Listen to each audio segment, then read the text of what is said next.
Ah, já tá valendo?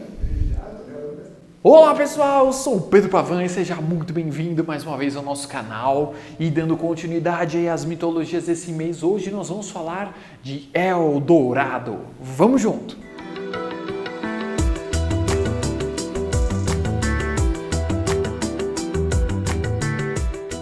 Beleza! Gente, então vamos nessa. Da onde surge essa questão Eldorado e por que isso tem a ver com cristais e tem ouro? Então, o reino mineral, ele se apropria também, nos seus aspectos terapêuticos, de alguns outros reinos, como o reino dos metais, ouro, cobre, zinco, enfim, metais. Também algumas árvores como seivas, madeira petrificada, o próprio âmbar, que é resina, também os corais, então pérola. Existem vários elementos externos ao reino mineral que nós utilizamos também com as suas propriedades vibracionais na construção do reino mineral, da cristaloterapia em geral, entre outros fósseis também. Beleza? E então, o ouro, que nós vamos comentar hoje sobre o seu processo vibracional, associado à mitologia do Eldorado. Então, como é que começa essa história? O que se rola no processo todo? Essa história do ouro, do Eldorado, a cidade de ouro, a cidade dourada, a gente tem duas vertentes. Uma que é uma vertente iniciática, filosófica, e a versão histórica do processo. Então vamos começar pela histórica e aí a gente vai falar iniciática e fazer as correspondências no processo todo. Então começa historicamente na colonização das antigos povos incas, maias e astecas, descendo pelas Américas, Venezuela, Colômbia, todos os países, Chile, toda a região da Cordilheira, enfim. Tinha-se muita riqueza na terra, que existiam os povos indígenas, os povos incas, e enfim, quando chegam lá os colonizadores. E o pessoal utilizava muitas vezes o ouro ou pedras preciosas como adornos, como enfeites ou como referências ao divino sagrado pela sua beleza. Então, quando chegam esses conquistadores e identificam esses povos, da onde esses caras estão tirando tudo, essa riqueza, esses minerais, essa coisa? E as Américas são de fato ricas em minerais, em ouro e tudo isso, e demais metais preciosos. Então houve sim muita extração de ouro, muita extração de prata. Se a gente vai pensar até a Argentina, o nome de Argentum, prata. Então imagina toda a extração mineral que aconteceu em toda essa região. Então criou-se as lendas e mitos no folclore comum de as Américas sendo um local de extrema riqueza. E aí, até que ponto foi propaganda para tentar trazer pessoas para cá, para colonizar aqui, eu já não sei o que foi mito ou história em si, mas enfim, começaram a surgir várias histórias. Só que aquela coisa, né? Quem conta um conto, aumenta um ponto. Então, saía aqui de um cara que tinha uma pedra desse tamanho, de ouro, e chegava a história lá nas colônias, nas capitais da Europa, como sendo, nossa, porque lá tem pedras de ouro, cidades construídas em ouro, blá, blá. Então, criou-se muito uma lenda, um mito em cima disso, no sentido histórico. Olha que louco. E aí muitas pessoas a virem para cá atrás desses recursos e dessa coisa toda. Então, olha que choque. E o Eldorado vem do... Se liga, tinha um líder tribal que o cara, ele acordava de manhã, passava uma resina pelo corpo para dar aquela hidratada e se cobria com pó de ouro. Então é o Eldorado, o cara dourado. Olha que maluquice.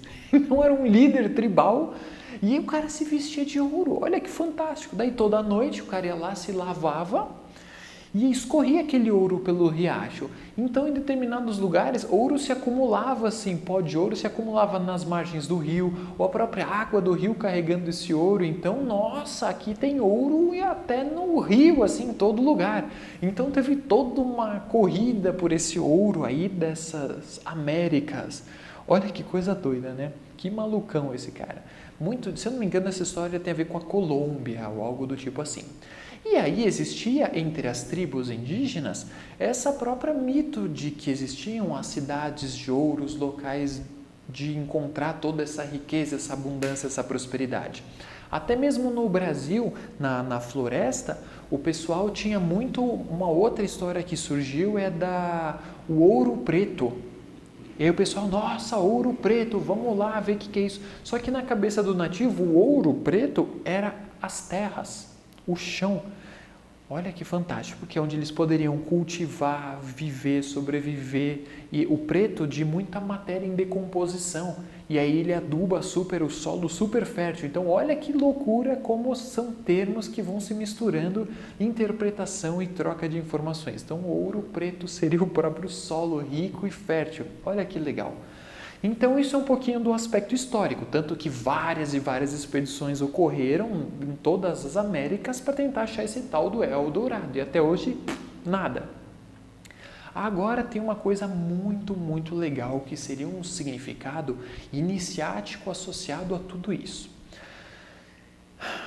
O Eldorado, o ouro, é um amplificador de energia, um amplificador de consciência. Então o metal ouro é utilizado terapeuticamente quando eu preciso aumentar a vibração de algo. Então, para fazer uma conexão espiritual, toda essa parte tem a ver vibracionalmente com o ouro. Até fazendo uma recapitulação, as pirâmides do Egito, em determinados momentos, nos povos lá atrás, em vários outros momentos, não só do Egito e outras, eram revestidas de ouro também, nas lendas e no mito iniciáticos, porque o ouro fazia toda uma potencialização da energia que a pirâmide, pela sua forma geométrica, conseguiria alcançar. E, inclusive, até é descrito que tinha um cristal de quartzo sobre as pirâmides. E muitas pirâmides também existem ou existiam nas Américas em termos gerais. Até hoje existem pirâmides espalhadas para todos os lugares. Se a gente for pensar uma fácil, as do México, por exemplo, também tem toda essa mesma referência. Então, de repente, em alguns momentos, povos indígenas chegaram efetivamente a essas pirâmides que estavam revestidas de ouro ainda, deixado por civilizações que passaram pelo planeta em outras eras tantas. Então, tem muitas histórias que vão se interagindo dessa forma, né? E aí, iniciaticamente, Eldorado, Xangri-Lá e até mesmo Agartha, Shambhala são cidades internas da consciência, na verdade. Quando nós atingimos estados internos, o nosso templo interior, a conexão profunda com o nosso ser, a gente atinge um estado de iluminação interna, a gente tem o acesso a essa frequência, que então iniciaticamente seriam essas cidades como estados de consciência ou lugares da plena consciência. E aí sim a gente reverbera com os temas como abundância, sabedoria e a construção da evolução como um todo. E olha como o ouro se dialoga exatamente com isso, porque essa vibração acelerada que esse metal tem ajuda a elevar esse campo vibracional e sintonizar nessa instância frequencial. Em alguns outros pontos, essas cidades têm a ver com cidades intraterrenas, como Agartha e Shambhala, por exemplo, que são cidades que estão dentro do planeta Terra. Então, de repente, Eldorado tem alguma relação com isso daí. Mas o que é mais interessante é que desde os povos celtas e até mesmo povos pré-celtas, eles já tinham uma noção que ao atravessar o mar, eles iriam encontrar esse lugar do divino, do sagrado, o espiritual. Então, desde essa época já tinha uma referência como esse local do sagrado, esse Eldorado já existia do lado de lá do Oceano Atlântico. Olha que fantástico. E se a gente for correlacionar o Oceano Atlântico pelo nome de Atlântida, que já existiu por ali naquela região. Então, olha quantas referências interessantes. Estou tentando lembrar um nome, mas o nome do Brasil é Brasil também em referência a uma dessas cidades espirituais dos povos celtas. E Brasil, se Brasil, alguma coisa assim. não me lembro, esqueci completamente o nome desse negócio, mas gera uma referência a esse Eldorado como sendo um local, um estado de consciência. Então olha que profundo que existe essas correlações, e talvez por isso não seja à toa que nunca se encontrou física e palpavelmente uma Eldorado. Mas eu tenho certeza, se a gente fizer a busca no interior, nós vamos encontrar e nos identificar com esses planos existenciais divinos, do alto astral, que existem dentro de nós. Mas para a gente conseguir acessar esse local, precisamos ressoar, fazer de dentro a vibração acontecer para que a gente consiga se sintonizar na forma de ondas, frequência e vibração com esses estados de consciência profundo. Beleza? Então, espero que vocês tenham curtido nosso videozinho e nos vemos nos próximos vídeos. Vamos junto, galera! Um abração!